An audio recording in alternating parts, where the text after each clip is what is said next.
So thanks for tuning in today, everybody. My name's Caleb Arthur. I'm the founder and owner of Sun Solar, and today I've got a very special guest with us. Jill Phillips is here, so thank you for joining me. Thank you. And Jill Phillips, she practices business consulting, and Sun Solar has used your services for what, like probably 5 years now or something. So I've known you a long time, and you're kind of the powerhouse lady of Springfield for business coaching now, and you started from very humble beginnings, and now you've grown quite a bit. So there's a lot of commonalities between Sun Solar's growth and your business growth. But if you can, just quickly, a lot of people that watch my podcast know about what I do with Sun Solar, so it's not as entertaining as having a new special guest on. So if you can, give us a quick rundown about how you got into coaching, where you started at, and then kind of progress a little bit from there. Yeah, and our journey is super interesting because we've both been growing our lives and our families and our business, throughout the years. So we have a lot of things that we could talk about for sure. So my background is really with psychology. I've always been intrigued, as you might know, with the human psyche and what helps develop, high performance and goal setting and achievement with people.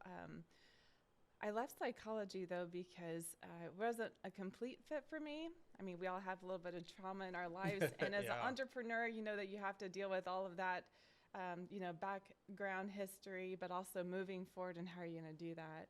And so I left the psychology world, but I really love nonverbal communication and had my degree with communication disorders. And just still that's why we work so well together. Communication. Oh, that was my little secret. But oh no. But I let you in. It's been all these years. But and then throughout time, life coaching was not a deal when I went through school, and nor was positive psychology. And then so about midlife, I found out about positive psychology and life coaching and started my journey after working with a coach myself to set some goals and who am I and what do I want to do in life and where am I going with this, right? It was all happening by default versus design, and I sure wanted to set up the rest of my life to be the best of my life and help other people do the same. That's awesome. And I think that's when we met at Sante, right? Yeah, so that was wild. You were a referral from a family friend, and I was just telling her a lot of the personal business stuff I was going through, and she's like, here's this business card, you should contact Jill. And so all I'd had was regular type of counseling before that, and it was all about like, tell me your problems, tell me what you're struggling with, and then you really don't get much guidance or goals or positivity. It's mostly just you keep talking about your problems over and over again. And so, after a year of that, I just gave up. I didn't feel like I had much progress. But I remember the first time sitting down with you, I thought that's how I should talk about, like, here's all my problems, here's where I'm stuck, here's all these. And I remember one of the first things you asked me, you're like, well, do you want to stay in that space or do you want to level up? And I'm like, well, of course I want to level up, but like, I don't really know how to get there through my own thoughts and processes. I just didn't really have those tools. I don't think a lot of people are brought up through childhood into adulthood and given and taught those tools. And so it's like, you don't know what you don't know. And so I didn't really know what I was missing. I just knew I was missing something in my life. Well said. And we don't grow up with these tools. It's too bad they're not really taught in school. And if they are, and it's becoming more mainstream now, which I think is awesome, especially within the private sector. But still, as an adult, we almost have to go back to the basics sometimes. And working with a coach is a good way to do that. Yeah. Right? Yeah. And, it's interesting that you went from working with, individuals into the more corporate types business structure. But also, I mean, it literally took me years to realize that whatever I was struggling with in my personal life was showing up in my business life, and what was in my business life was my personal life. And some weeks I'd want to come in and only talk to you about one side of it, and you would connect the other side of it. But it took me a while to realize that I thought I had a great firewall set up to where my personal life wasn't affecting my business life, but it's the same life for me. I don't know how many people can block it and build that firewall, but for me, it wasn't working, even though I thought in my mind it had worked all these years. Yeah, and that's why self-development is so important, especially for business owners. I mean, as you know, and you broke through this ceiling many times, but most small businesses, or most businesses, period, they, fail within the first, 5 years or so? Yeah. Because your business is only going to grow as much as you do. Yeah. And the way that you communicate and break through the ceiling and work through past and set new mindset forward is only going to level you up, because as the leader goes, so goes the rest of the organization. And I've that heard is that a what few times. I've seen you do over and over again. But it's not a one and done, is it? No, it's a never-ending journey, right? Yeah. With ups and downs. So what made you want to work with businesses versus just individuals with their own personal lives? Yeah. Well, you might have had a little bit of a role in that. Just because you're trying to figure out how to help me. So you're just like, I got to go for this journey, right? So yeah, you had this full life and family and your own stuff, and then you had a business that was growing and evolving, and so many people here to serve, and you had such a great heart that wanted to do just that. And I thought, well, let's do this thing, right? And I remember the day you said, can you also come do some work with people in my business? And I thought, yeah, but what does that look like? And then over time, a lot of my individual clients were in the executive space or had a business, entrepreneurial. And so I just had a heart to serve and figure out the mindset and then build onto the tools and the skill set.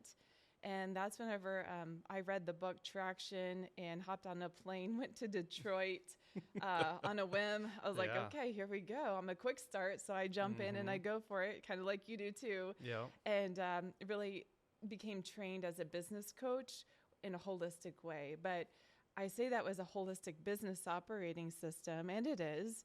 But really what I do now today is combine the leadership, the life, the mindset, the skill set, the business, and that's the holistic approach we really need to be looking at today. Yeah. When I started working with clients and started being invited to do some speaking engagements, they all wanted to learn about work-life balance. And I'm like, yeah, that's a big myth, right? Yeah. So talk to us about what you found out about the work-life balance. Yeah, I mean, I guess you have to define balance, right?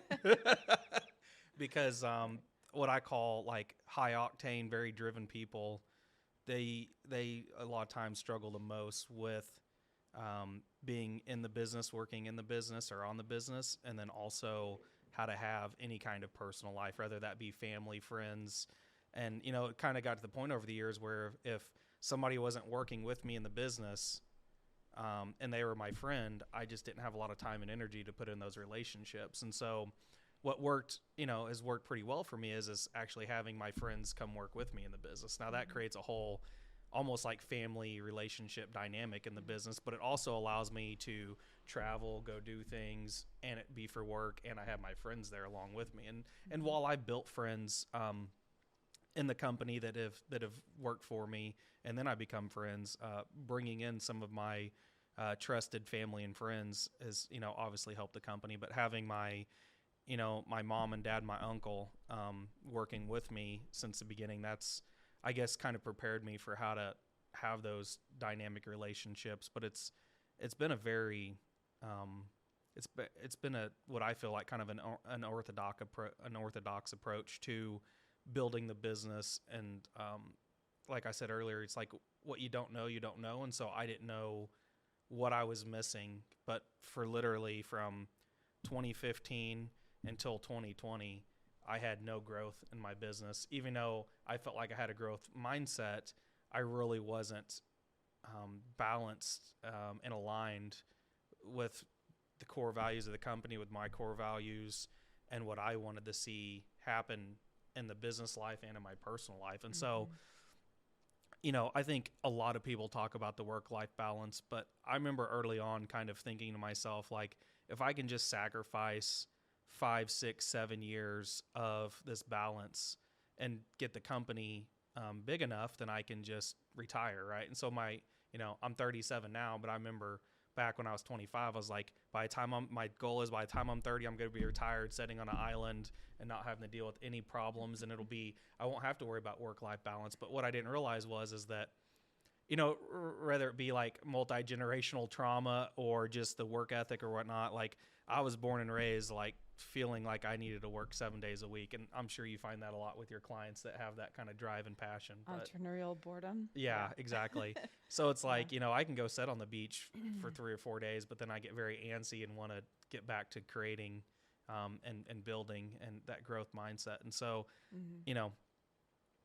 some of the things though that you help me realize is that if I'm not a true authentic version of myself and can't keep myself balanced spiritually, mentally, physically, then I'm not going to be able to level up in my personal life or my business life. And so I thought if I just kept sacrificing time and energy into the business, that it would get me to where I wanted to go. And I was hitting that ceiling for literally 5 years. And it's funny, right? Because I can go look at another business and immediately tell like what they're missing and what their problems are and how to kind of take that 10,000 foot view. But if they aren't coachable, willing to implement the process and procedures and the ideas that I have, they'll just stay in that stuck position, right? Yeah. And sometimes telling people what they're missing doesn't get them on board with how to fix those problems, right?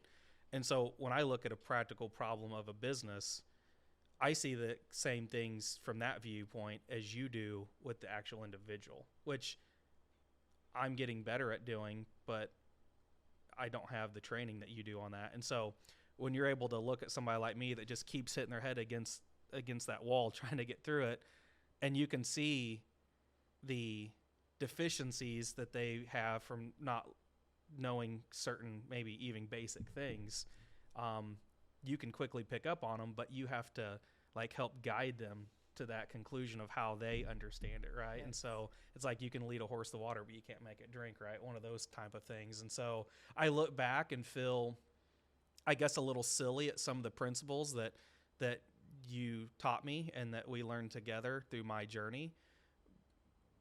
And on the other hand, I don't feel that it's silly because it's not like I've really known some of those basic principles. But I think work-life balance, I think that could be like an hour segment on its own, just talking about like that, because it's so critical. Because I always felt like I wasn't spending enough time with the family. And when I was with the family, I couldn't stop like actually worrying about the business. And I remember the first 5 years of the business, I'd even take a vacation.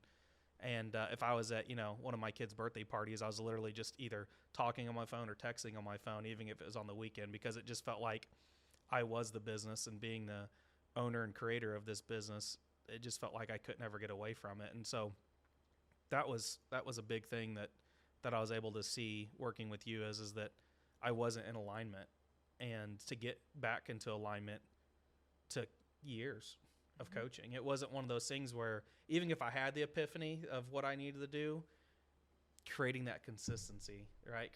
Having that determination to create the consistency, to wake up and do those things on a daily basis that were going to provide that, what you call freedom in the framework, right? Like I always just wanted to just do whatever, whenever I wanted, with no real solid foundation of consistency. And then you're like, listen, you'll have more freedom if we can build this framework and create this consistency. And I didn't see it at the time because I thought my chaos from my like insatiable thirst to succeed at all costs was what was going to lead me to becoming like $1 billion company. And maybe some people can do that, but my problem was it was physically tearing my body apart and mentally tearing my mind apart to where I was so burnt out I couldn't go any further. Yeah.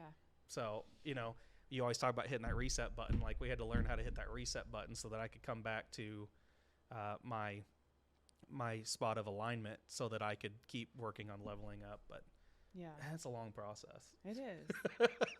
And it's never ending. That's the good news, right? Yeah. And it's hard work, right? It's not easy. If it was easy, everybody would be doing it. Everybody would feel the way that I'm starting to feel now. And it's just not a natural thing that you just wake up and get one day. Yeah, no. And the authentic success follows that, right? You were chasing success. And that's one of the things that, I just love about you. You're an audacious entrepreneur. And you said I was doing things the unorthodox way. And that's because you're a leader, you're a visionary, you're a leader. And so there's that thin line between leading the way and creating something that's never been, but developing that framework that is going to ultimately give you the life you want, the physically, spiritually, and relationships, and to pursue other passions. And I think that has been the journey. And we did that, whenever I started working with the leadership team, is to develop high performance leadership teams so you can delegate those things that were really taking your time and energy away from you, depleting you of the very thing that you wanted to create on the front end. And over time, and building the leadership team and equipping them with the resources and tools and developing the mindsets, along the way. Yeah. It's really, it's awesome, really, to see how this has come to fruition, because whenever you had that super drive that led to burnout, and then you learn some new tools and how to pause and be where your feet are, and more mindfulness, and it's not life or work, it's life and work, and all the things, but being present wherever you are at that moment, right? And that's the mindset work. That's managing the mindset, which is different than the brain. That gives you the feedback through your body and your nervous system that creates health problems if we don't keep that in check, which, you've done a lot of work on that end too. And, but one thing that you're committed to is your authentic success, and being open and learning new principles and tools. And I think we've developed, a great trust over the years, of course, too, to continue to do that work. For sure. But now where you are, it's just like, hey, you are now out of the CEO, meaning the chief everything officer, and then you're stepping into a high-level leader that's able to have a business that's running really well with a high-performing leadership team and pursue other passions. And that's one of the things I think is just incredible about your journey and story. Yeah, and what's interesting is there's kind of two things that come to my mind when you talk about that. One is, working with me on kind of letting go of that vine over the years, and it's taught me a lot, and I also had failures trying to do that, right? So it's not like just one and done when you're trying to let go of that vine and give up some of those major roles and responsibilities, because, for the longest time, I was Sun Solar, and Sun Solar could only operate with like my daily cadence of how to kind of get crap done. We talked about how to just, get your hands on it and get crap done, but that wasn't a good model for like high-end authentic growth with good results of employees not getting burnout and stuff like that, right? And so that side comes to mind. But then the other side of it is just that, like, you can still have what I would call like major setbacks during your journey, but it's like how you frame that in your mind and how you react to that in your mind. Yeah. And I remember when setbacks would first come up, like my entire leadership team quitting within a few months. Whoopsies. And if it wasn't for you helping me stay focused in the present moment and how I was going to get through those moments. And what I didn't realize at the time that I realize now is usually when I was going through those biggest type of what I thought were setbacks at the time, they became my biggest opportunities for growth. And I think so many people get scared of kind of tearing off that Band-Aid or making those hard decisions because they think that, like, what's the worst case scenario that can happen? But I'm getting to the point now to where, like, if I would have tried to take on starting a solar manufacturing company 4 or 5 years ago on that mindset I was in, I'd have just been in like freak out fear mode the entire time. Like, what happens if this goes wrong? What happens if this goes wrong? And somebody asked me the other day, and we actually touched on it in our last podcast that me and Jock did. And one of the things that I haven't felt with this startup is any like fear of failure.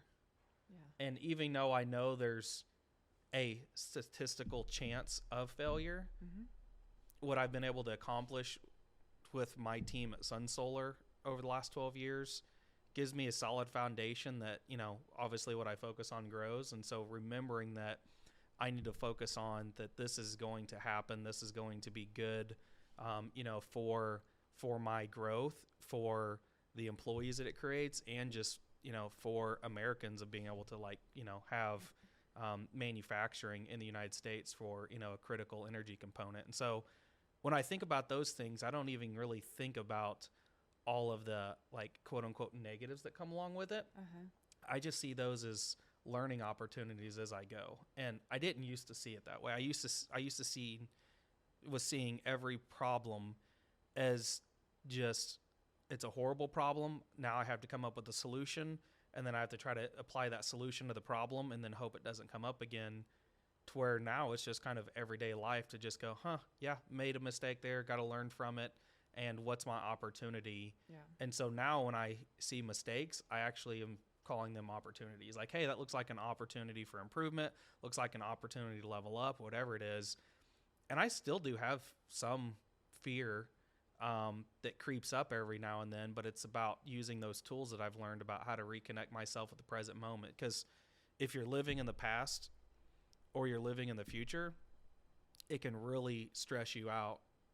But what I've learned is that, like, literally I can wake up tomorrow and something can land in my lap that answers a lot of the questions for me, or it could be 2 or 3 years from now it appears. And you can't sit around worrying about the what ifs and what could happen, because if you're in that state of mindset, you're not in alignment, and you're not going to attract the people to your tribe that you want to be around you. You know, the investors, the bankers, the employees, even if they're key employees or just, you know, any kind of employee that comes to work for you, friends, family, like who you surround yourself with. If you're in this fear-based mindset all the time, you're not going to attract the kind of people that you want around you to be successful. And so that's a big thing. And you've got to be that person, right?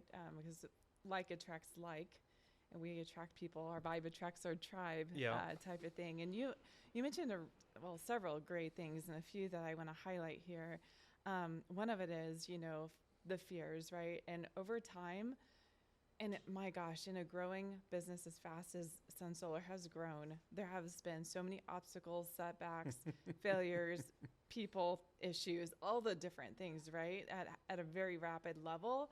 But because you have learned this work and know how to frame and know how to manage the mind to program your brain, right? You have become super resilient. And that's one of the things I was thinking about the other day, reflecting on you and your journey and getting to this manufacturing business, when you mentioned the last time we met, that you didn't have extreme fears that you were facing. And I remember back in the day, whenever Mr. Caleb Arthur was afraid to hop on an airplane, and now you fly the world. Yeah. And I love to see that. And so that is just one example of where you start with just whatever. A fear is a fear, right? True, fact, or fictional in our mind. And our brain is geared to protect us from harm. That's all it's doing. Yeah. It just doesn't realize that we have the leadership over our mind and brain if we choose. And so we are programmed to see what's not working. And we see the fears because that's what keeps us safe and protected, right?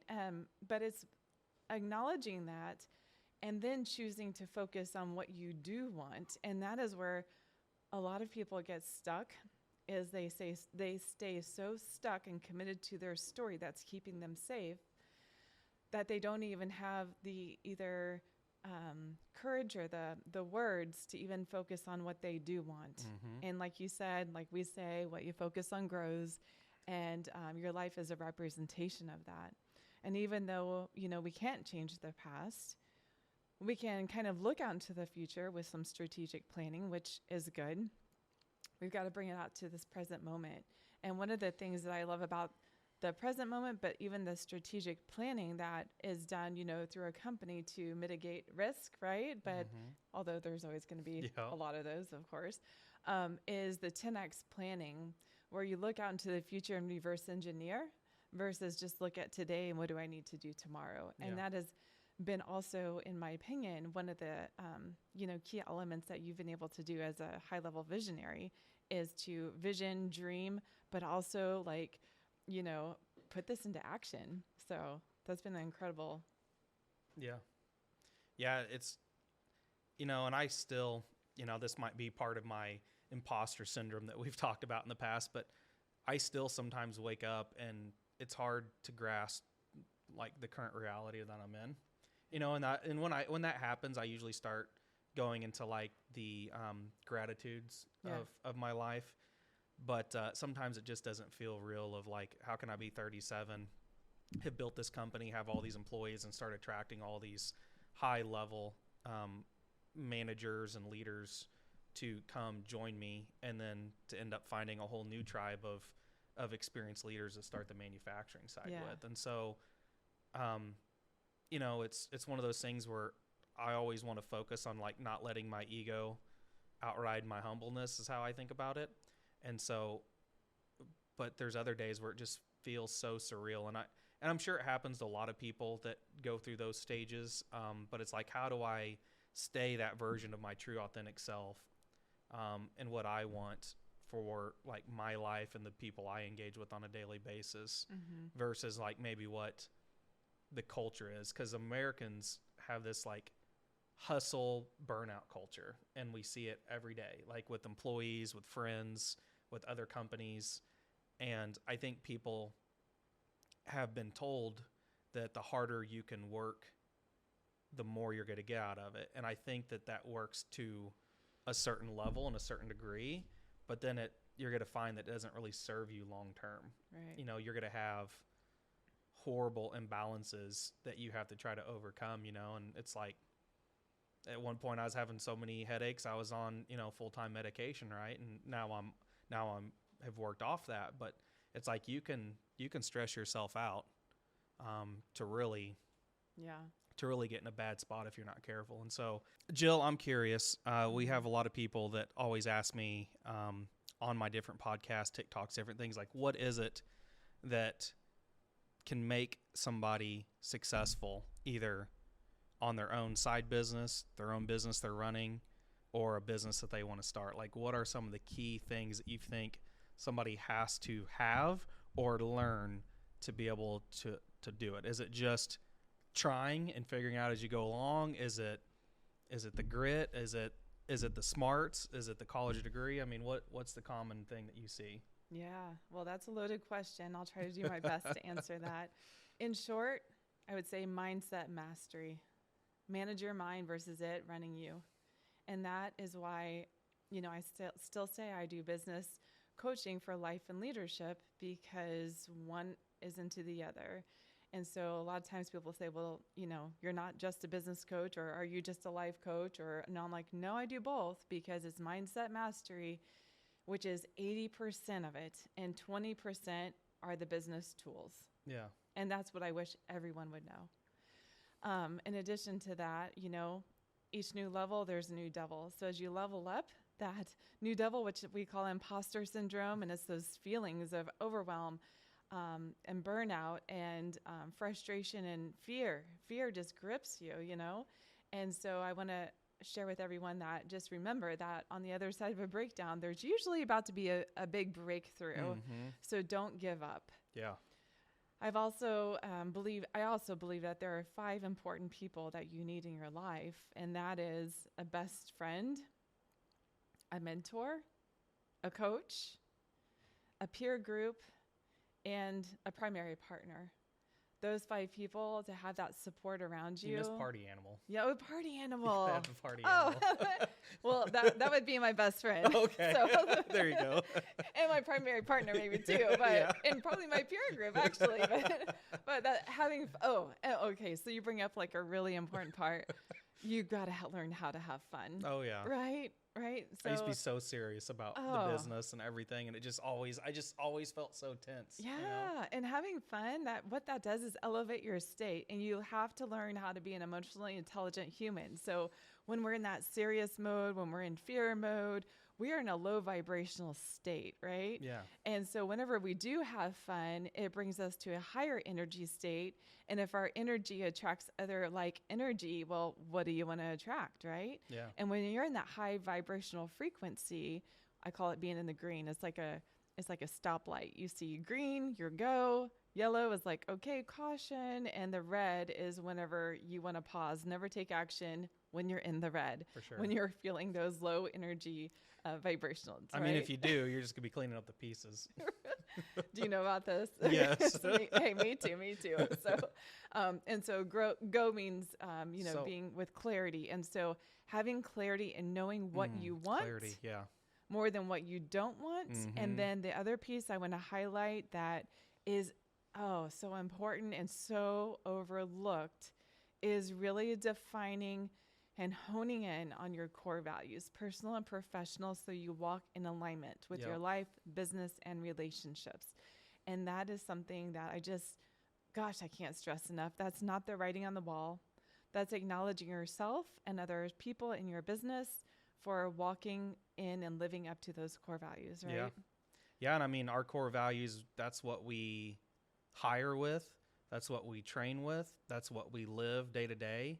And we're to the point now in our company where if somebody doesn't fit our core values, we have direct, honest conversations with them and say, here's where we need you to fit our core values. And if they can't, then, unfortunately, they have to go find a career somewhere else. And while we don't like ever getting rid of anybody or letting somebody go, but what I've started noticing is for how radical we're getting around our core values, people are separating themselves from the company because they just don't feel like that they fit. And and you want them to be at a place that they want to be at with their tribe. Yeah. And so it almost takes the emotion out of it. Like, hey, if you're X, Y, and Z, you might be a good fit here. And if not, we just may not be your people. And that's okay, right? We want you to go where you are seen, loved, appreciated, and match with the people there.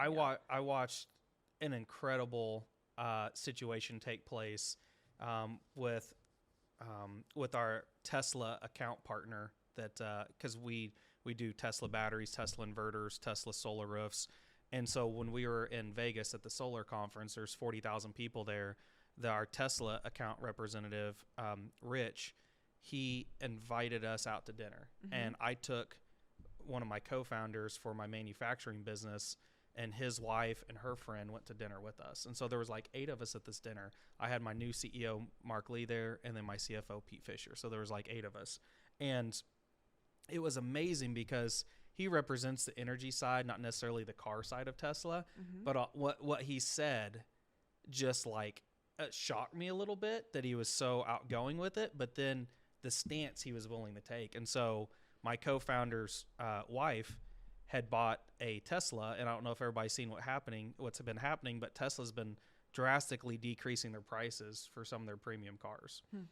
And the one friend of the co-founder's wife, she was absolutely grilling him to the point where I felt uncomfortable to be kind of sitting at the table. And I, at one point, like later on, I got up, went to the bathroom because I was like, I don't want to get in the middle of this. Like, I'm the one that invited everybody, but like and while they were having this discussion and I felt it was getting heated, even though they weren't yelling, I could just feel the tension, right?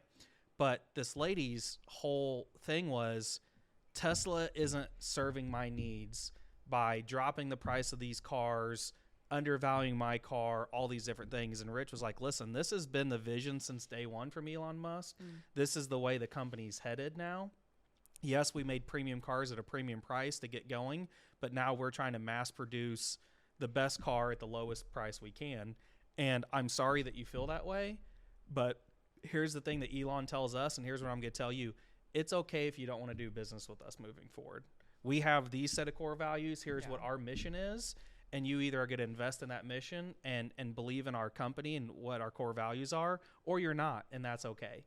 And he told her that to her face, and she's a, loyal Tesla customer, and she respected it. But I was just like, oh man, like this is not going to go well if he's just telling this lady that to her face, like, hey, like if you don't believe in our business model, then that's okay.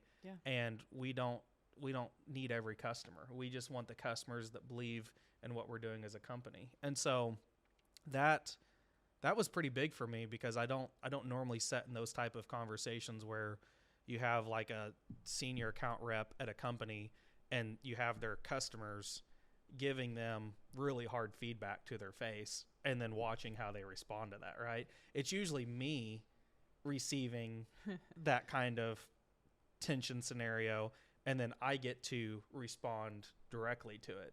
But I didn't have control of that situation, right? And so I just had to sit there and watch this wild ride go down. And I also didn't want to interject and try to shut either side down, because I actually was like, I kind of agree with her a little bit, and I want to see how Rich's response is on behalf of the company, right? Because they're usually very private about how they respond to issues like that. And so it's not like you can just go watch all these online videos about how Tesla responds to customers that think that Tesla should do it one way or the other, right? And he's like, listen, he's like, look at the value of the Tesla company. Look at what he does building rocket ships. Look what he does with his satellite internet and all these other things. And he's like, if he makes bad decisions, he won't be successful moving forward. Mm-hmm. And I trust his decision on how to lead the company kind of more than what your opinion is of the company, is what he was kind of getting around to, right? And I was just like, whoa, like, that's great. So what did you take from that?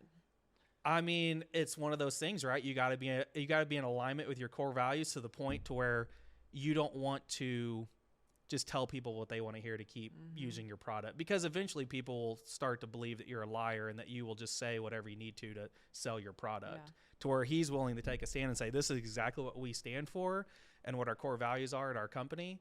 And that if you don't like it, you don't have to spend your money with us. You can go buy an electric car from somebody else if you think that they have a better business model than us. The day you seed them away, hand over your keys to your business. Yeah.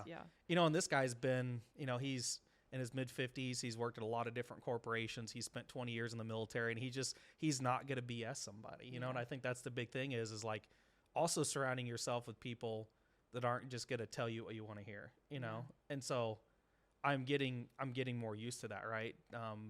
Going from previous leadership teams that always agreed and always told me what I wanted to hear, but maybe not executing at the level that they, you know, that I thought they were going to now people are just kind of like, hey, here's what it is. Yes, we can do it. No, we can't. And if we can't, here's how we get there. And like, it's just, you're taking like the emotional side of your relationships, even though it's key to understand the emotional side of people. It's like how to remove that and how to remove like your hat, right? When we're doing our trainings, it's like, okay, you're not going to be the CEO today. You're not going to be the CFO today. Like, we're just going to be a team. We're going to look at what the issues are, and we're going to work on those issues and come up with solutions and then action items on how to execute, right? Something you said earlier, because I've seen in my videos, questions people ask me, I think sometimes people are in the right, they have like the emotional intelligence to run their own company, but they're absolutely terrified on taking that first step. Like, oh, I don't know how to create that website. I don't know how to do this thing. I don't know how to do that thing. Yeah. And like, what advice do you have for somebody that maybe has the emotional intelligence or the tools to actually start their own business, but they can't get over that initial hump of getting started? It's like they want to work every detail out perfectly. Like, here's my business plan. Here's how much money I need to raise. Here's everybody I would need to hire. Here's my product. Here's the pricing of my product. Like, they want the entire perfect business model, in my mind, worked out. Like, they're highly organized type people that would absolutely crush it when they're operating it, but they can't get it started. Like, what is the thing that keeps people from getting it started other than like the fear mindset part of that? Because I know if they just start it, they would be great at it. But like, what is that spark that makes people do it? Is it like they just get so like determined, or they have to think about it differently? They need to team up with somebody else. Like, what is that, right? Because I mean, me and you even had small degrees of that once our business is growing. Like, how do I do more social media? How do I do the videos? Or how do I go to speaking engagements, right? Like, there's little things like that. But just for people that are like, I want to do my own thing, but I can't make that spark happen, you know? Well, nature versus nurture, I don't know. But here's what I do know, is that you've got to know yourself to lead yourself, and that we all have free will and we have that choice. And most entrepreneurs are quick starts, meaning that they just jump in and figure it out, right? I didn't have any of the details figured out. So I didn't even know what to price my systems at, right? I just threw a number out and but tried that's how you do it. And so I think that perfection, the perfectionist, which still lies in entrepreneurs, right? That's how we often start our business with that scope of, I call that perfectionist, the optimizer. And that's whenever you're in business for yourself, by yourself, with yourself at the beginning, you almost need that critical lens to see how you could do better, right? But that's also why it's important to have that support system around you to acknowledge and see and celebrate the wins and the success, because it's easy just to keep chasing this vision that we have without really building it on some celebrations and wins. Now, also with that, it's always progress, not perfection. Practice makes progress, right? And so when there's an opportunity, just say yes. I haven't really done one of these yet, and I'm like, but I want to.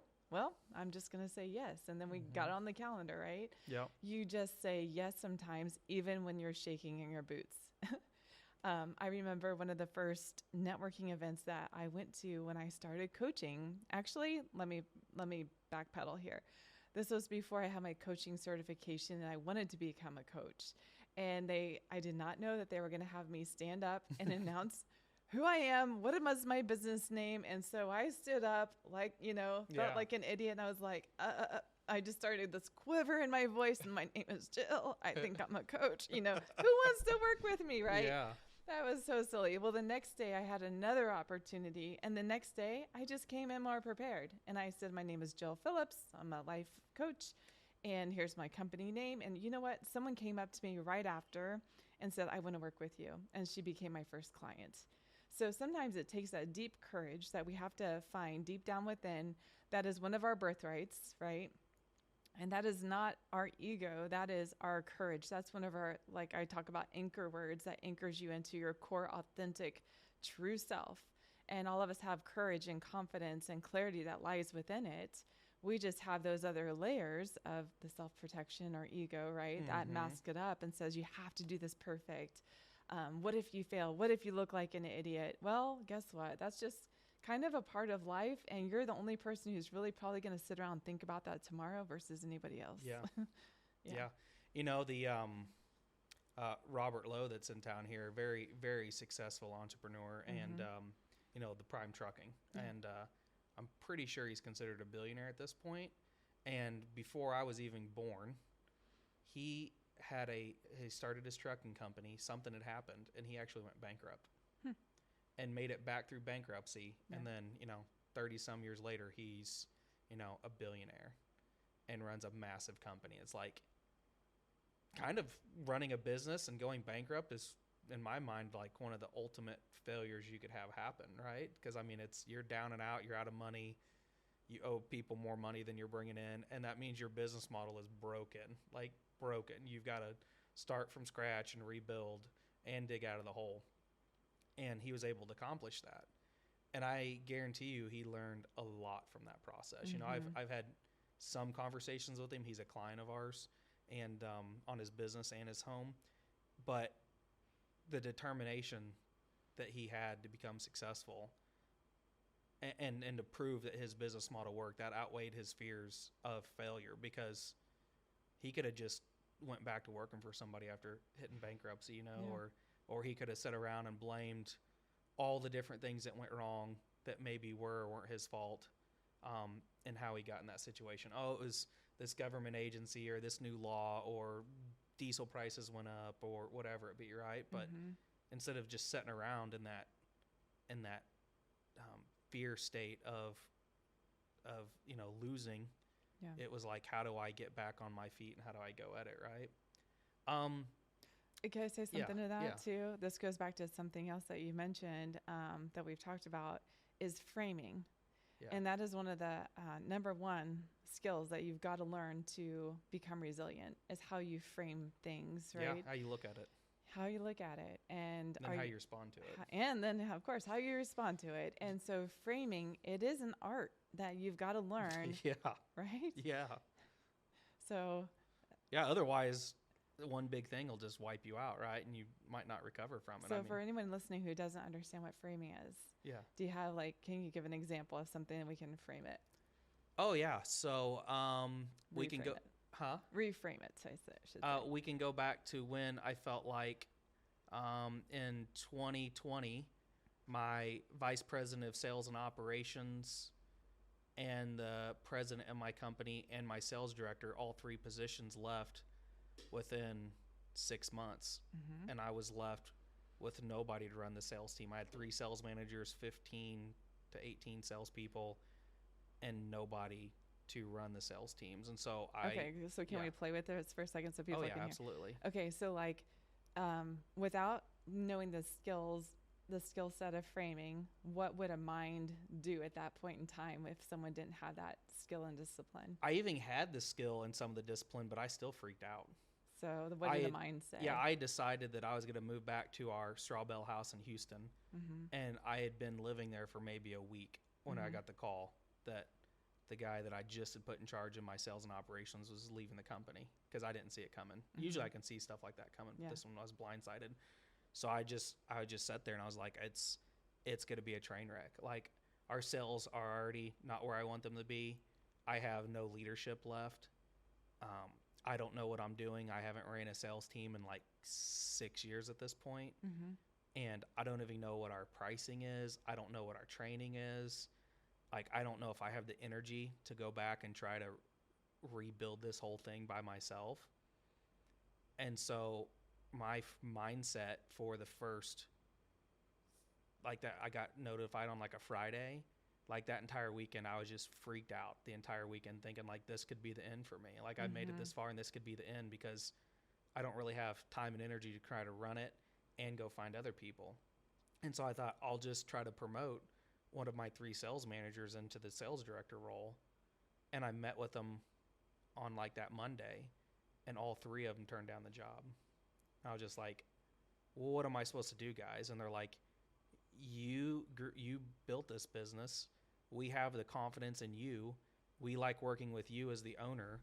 Why don't you be our sales director and just run us as managers? And I was like, I don't have the time and energy to do that. Like, there's no way I can do it, right?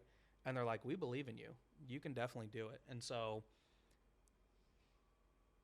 it was these 3 sales managers that had been with the company for a while, and I started working with them, and I had to reframe my thought process from I can't do it, and I can't find anybody this quick to do it, and my sales managers aren't going to do it, to, you know what, I'll just dig in and I'll see if I can just keep it running and try to rebuild it as I keep it running. What I didn't realize is that the mindset of the managers and the teams were ready for a big positive change of the owner coming in and the owner giving them the time and energy and the care to get them where my vision was casting it. Yeah. And even though I couldn't live in that space for a long time, for about 6 months, when I took over that sales team, we were averaging probably about 1.3 million in sales per month to within 3 months, we were hitting $3 million sales months. And then another 3 months, we were hitting $5 million sales months. And by the end of that year, we had a $7.5 million sales month. Wow. With 3 sales managers and like 30 salespeople. Yeah. But so all you did was really like, you felt the fear, right? Oh, yeah. Understatement, but you felt the fear, and then you just showed up. You just showed up. Didn't know what to do. And then, I love the question. I love empowering questions, like just open-ended questions. We don't have to know the answer to all of them, but like, what am I supposed to do here, right? Yeah. Okay, well, I'm just going to show up. Then you show up for the team. Well, what if this all goes right? What if this all happened for a reason, a season, or a time such as this for us to up level? Yeah. What if the people are actually hungry for a new direction and leadership, right? And so every time those setbacks and failures come about, it is good to feel it, right? Yeah. You don't want to push all that emotion down, Yeah. but just know that you are not the emotion, and don't judge yourself based on how you're feeling, right? For sure. No judgment. Emotion's just emotion, and we let it move through us and to us, or to us and through us. But then we just start to say, okay, how can I just show up? What would it look like? What's a who to my how? I don't have to do all this on my own, but who else could help me, right? You start opening up to endless possibilities and opportunities, and that's what you did. And now you've got like north and a south sales team, and oh my gosh, so many other things are moving with us. A whole other level of leaders that are here for this, what I call the scaffolding on this business. Yeah. You know, it's like your cathedral builders, and that never ends. And Yep. so you just put the new scaffolding up, and who are the people here to build this level and layer of the business? And then it's an evolution. It's not a destination. So, I think the other key piece of that is for 5 years, even though I was the visionary of the company, I wasn't getting my hands dirty enough to figure out why the company wasn't functioning the way I wanted it to. And I think a lot of times people that want to start their own businesses, they fall in the two categories. They want to be the business and work in the business day to day, or they want to start the business and then have other people run it so that they can go start other businesses. Yep. And I've went back and forth. So I don't know how often people do that, but I seen so many people start their own businesses and not get anywhere with it because they just kept hiring the wrong people that weren't fitting the vision, didn't have the skill set, whatever it be, and their company not get anywhere. And I'm like, well, how much time do you spend in your business? Oh, maybe 5 hours a week. I'm like, I spend like 100 plus hours a week in my business, and I did 7 days a week for 5 years. And you're coming up to me and wanting to know why your business isn't working. I'm like, what are you doing with your other time? Well, I go do these speaking engagements, and I go travel, and I do this, and I do that. I'm like, okay, well, do you really want to know the truth on why your business is suffering? Because you're not there to lead it. Yeah. Like, you might be casting a vision, but what are you doing? Like, showing up once every 2 weeks in a meeting and telling them what you want to see them do. And then when they don't do it, what are you going to do? Just keep looking the other way? Or are you going to go get your hands dirty and figure it out? Like, a lot of business, or excuse me, a lot of discipline within their personal life, but they don't have business discipline, and they don't even know the difference. And I think that's what you're talking about. I would say I had, well, I'm getting way more balanced now, but for a long time, I felt like I had way better business discipline than I did personal discipline. And I don't know how often that happens, but I grew up in a family-owned company, and a lot of what I learned was just like, and I'll never forget this, because growing up in a family-owned business and my dad being the owner, the operator, the customer service guy, the sales guy, everything, I watched how he treated people. And even though I wasn't like attunely keened into it, it just through me being there around him and listening to him talk to customers and take care of people, like, I'll never forget that there was this lady that her husband had died. She was a widow. She was probably in her 80s, and her pump went out, and we installed submersible pumps. And sometimes these things are thousands of dollars per pump, and it can cost you, $4,000 or $5,000 to have it replaced with labor and everything. And we went out there. The pump was shot, and he knew that she wasn't going to have the money to pay for one because she was literally completely broke after her husband had died, and she was barely keeping the little farm together. So my dad took a used pump that was working well, and we installed it. He got done, and I don't even know if he wrote her a ticket. I think he wrote her a ticket just for what had taken place. But then down at the bottom just wrote that she didn't owe him any money. Yeah. And, she came outside, and she had like a cane and everything, and she was hobbling around, and he was explaining to her, like, ma'am, I know you don't have the money to fix this. You definitely need another pump. Your other pump was shot. The chances of you staying in this house long term, if you can't even afford to fix the pump, are pretty bad because you have to have water to survive. And I got you up and running, and I'm not going to charge you anything for it. And while I was touched, I was also concerned because my dad was always concerned about making sure the business was profitable and could pay the bills and could provide enough for just our basic family needs, right?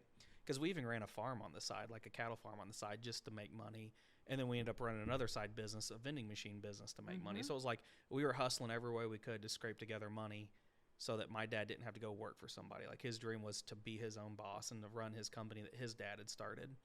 And so, like, I was touched, but I was also kind of concerned at the same time.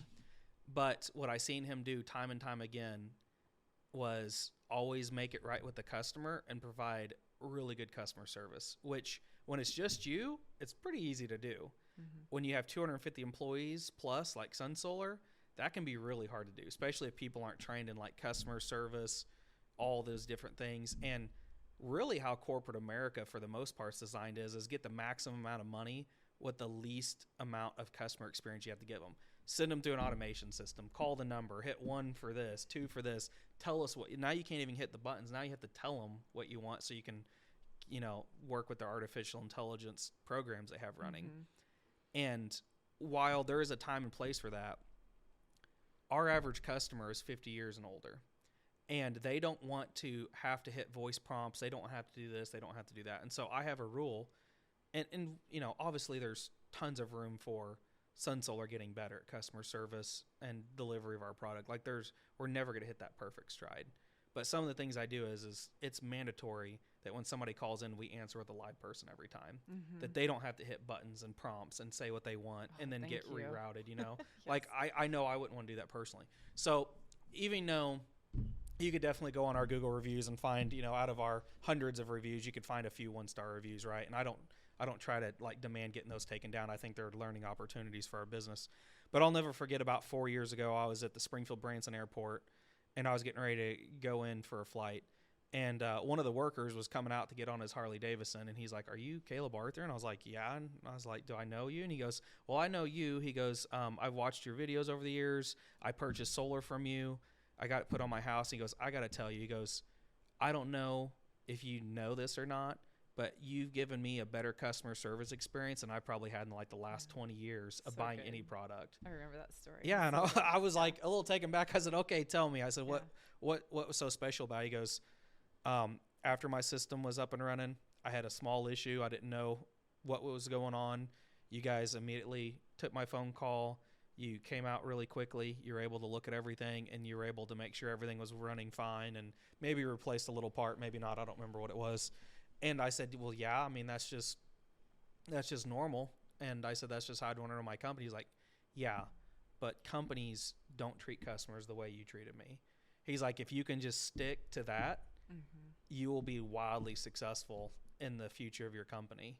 And I was like, "Really?" I was like, so it's not about just trying to sell as much product as you can and just turn that cash and move on. It's like actually providing that level of customer service. Now, here's the hard thing. We were at 100 employees then. We're at 250 plus employees now. That's probably one of the hardest things that any business can do that wants to focus on customer service, because so much of it's been lost. But I actually had it happen to me a while back for the first time in years with this great customer service, and actually came from the last place I thought it would. It was so our real estate agent on a house that we had bought got us the extended warranty for the house for like HVAC appliances, stuff like that. When you buy a new house, it was like thrown in there at hardly any cost. I didn't think much about it. The HVAC went out. It was going to be like a $2,500 fix for the HVAC. So I contacted the real estate agent, and she said, if you will follow this process and call this number, they will talk to you and the technician on site and set up a claim. So I did the whole 9 yards, and it went probably 2 weeks after starting the initial claim, but I didn't turn in some paperwork because I got busy and forgot to send it to them. And so they called me proactively, and they're like, "Hey, this claim's open. We need to know what you want to do with it. Do you want us to help you or not?" I'm like, "Absolutely." They're like, "Then get us this information." So I got it from the HVAC company, sent it to them. They called me back within 20 minutes and are like, "Hey, guess what? You're approved. Our max out of pocket's like $2,500, and so we're covering the entire replacement at no cost to you." Wow. And they paid the HVAC company, and it was done. And I was just like, wow, you think of those extended warranties as kind of scammy. Yeah. But this company was like, gave me better customer service than like other companies I deal with on a daily basis. I'm hearing more and more stories like that, and it gives me so much hope in our future. Seriously, right? Yeah. Because I think people are tired of being scammed. Oh, I know. And whenever it comes down to business, it's really all about people. Whether it's your employees, your customers, the leadership, it's all about people. And that's where we've got to do better is, defining, that goes back to the core values and energy and mind management, all the things. And so that's why I just so love and appreciate this Sun Solar community here that has been built and rebuilt, is because of the people and what it stands for. And it's all about energy. Solar is about energy, and people are about energy. Yeah. And that's where I think our worlds have kind of created together with energy efficiency on, a product and people too. Yeah, no, I agree. It's something that that you have to incorporate early on when you hire people. When Mark Lee, our new CEO, started, like I told human resources and everybody, I said, onboard him the same way you would any regular employee. Yeah. Yes, he's coming in as the CEO of our company, but don't do anything special for him and don't forget anything. Just treat him like a regular employee coming in. I want him to experience what we do for our employees. And I said, don't do anything on his behalf. Don't fill out anything for him. Make him do it all. Make him feel the normal pain or the normal greatness that we would deliver to a new employee. And the only thing I did different is I'm kind of his training boss per se, giving up the reins from being CEO to him. Mm-hmm. And so the first thing I did was I sat down and opened up my traction folder, pulled out our core values, and went over every core value with him. Yeah. And I explained to him how we function on traction, what traction is, what our core values are, and how they incorporate it in the company. And it's been weeks now, and he's brought that up 3 or 4 times. He's like, Caleb's first thing he did was sit down and went over the core values of what he expected for me on how to run the company. And that's how important it is. But I didn't even think it through ahead of time. Yeah. I'd found the traction book. I found an extra one. And I was in my desk. And I said, we have training coming up next week with you for the traction day. And I need to make sure Mark has the traction book.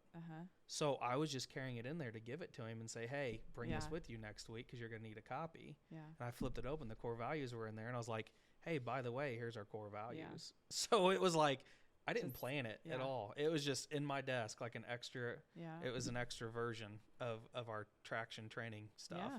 And so I think starting people off with exactly where you want them to be and the core values that you want your business, and it's a top-down thing, and we've talked about that a lot. Like if I'm out of alignment, CEO's out of alignment, director's out of alignment, it's going to affect whoever rolls is downhill. Kind of beside them and it reports to them, right? So. Yeah. Going back to the book Traction is what you're referring to, right? And it refers to a company and how they built an operating system. And that is, as where I started my journey as a business coach is with EOS and Traction. And I still use those same principles and tools in addition to the mindset mastery work now whenever I work with leadership teams. And that's where I've created strategic solutions, bringing strategy and soul to entrepreneurs and their teams and business and life and all those things. So it has definitely been a great holistic approach as far as the business piece, but then that's where I really say, this is the holistic piece. Yeah, you got to have for sure the people and the mindset and the business. And so we continue together our journey professionally here and personally to life and business, and then doing our quarterly strategic planning where we do that 10x thinking and reverse engineer it, looking out way into the future and reeling that in. But that's also another important piece. Like there's always such a fine line between there's nothing really in business that can be in cement except maybe those core values. Yeah. Right? Because it's all change. Things pivot. That's why it's important to get together at a quarterly is so you can say, what's changed? What can you celebrate? What did we hit? What did we miss? What was the impact? But then I also want to bring it back again to, the core values like you were talking about. And you said something about how we're being. And that is what is another important key element here is we are human beings, not really human doings. And we often think in the morning when we wake up, what do I have to go do today? What do I have to do? What do I have to do? And if we could also reverse engineer that to say, who do I need to be? Mm-hmm. Who do I need to be doing what I do? Then I'll have the outcome I could have. But most people say, well, if I do this, then I'm going to have that, right? Yeah. And that is just a false narrative that I hope that everyone can learn how to reframe that. And by starting off who we're going to be, what are our values, so we can walk in alignment with ourselves and our life and business. For sure. So question for you about your business. Yeah. You've had a lot of success with working with multiple clients. Are you to a point now where you can even work with more companies? Yeah, good question. So, because I know people are gonna eventually figure out that part of my secret sauce has been working with you, right? And so they're gonna start coming out and going, hey, give us some of that secret sauce, right? Well, I've been a little bit of a boutique shop, if you will, kind of very customized towards each individual, because I do believe each individual and each business is as unique as a snowflake. Mm-hmm. There's, of course, the common threads that run between the mind and the business, and we build on those principles, but ultimately it's about customizing each person's journey. And I have really been super intentional about building the business I want along this life that I want too. Mm-hmm. Practicing what I preach here, that's always been a super important element. As you know, which means you want more clients in California on the beach.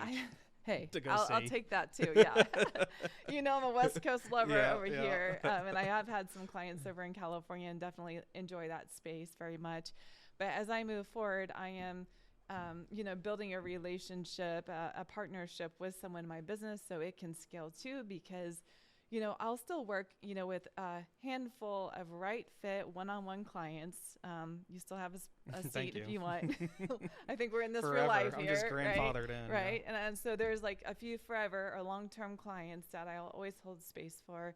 But I'm building also some room and some courses and programs so people can get that and maybe join some mastermind groups. I know community is huge, but also I'm working to build a, really customized way to go about this with more companies. And so there's going to be more announcements upcoming here.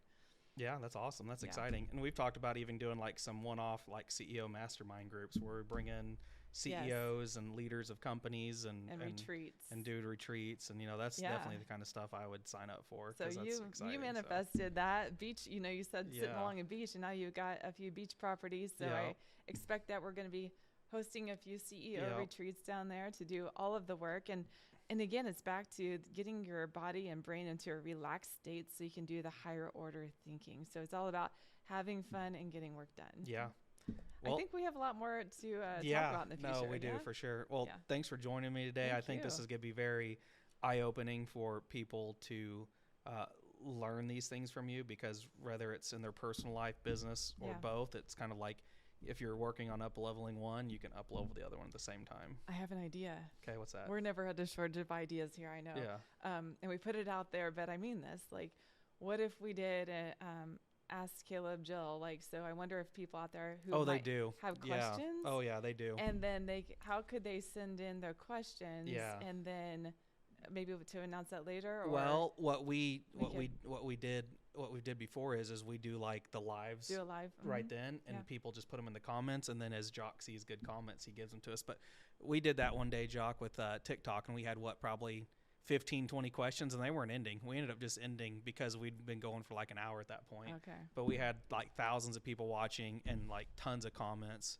And so Jock would just pull them up and then read them out loud, and then I would repeat them, and then I would answer them. But it was just me on my own doing that. But with you, we can go back and forth. It's a very quick, high energy type thing when you start doing live like that. But obviously, it'd be easy for us to do like a live. And I almost stopped it halfway through today to do like a TikTok live, because I was like, man, this would be such great content.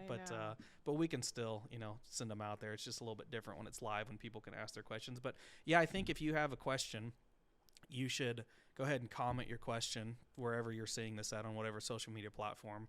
We'll have Jock, our marketing manager, pull those questions and list them out, and then we'll answer them and then do another post with it. What I love about this too is that zero of this was rehearsed. Yeah. I don't really talk to. We just sat down and said go. And we've been rehearsing for 5 years. That's right. This is very true. Very true. But that's what I love about it. It's real, and that's what I'm going to get to the core of what is real. Pull back the curtain and say, let's get to the real stuff and talk about real life, real business, and real people. So just get to the real deal.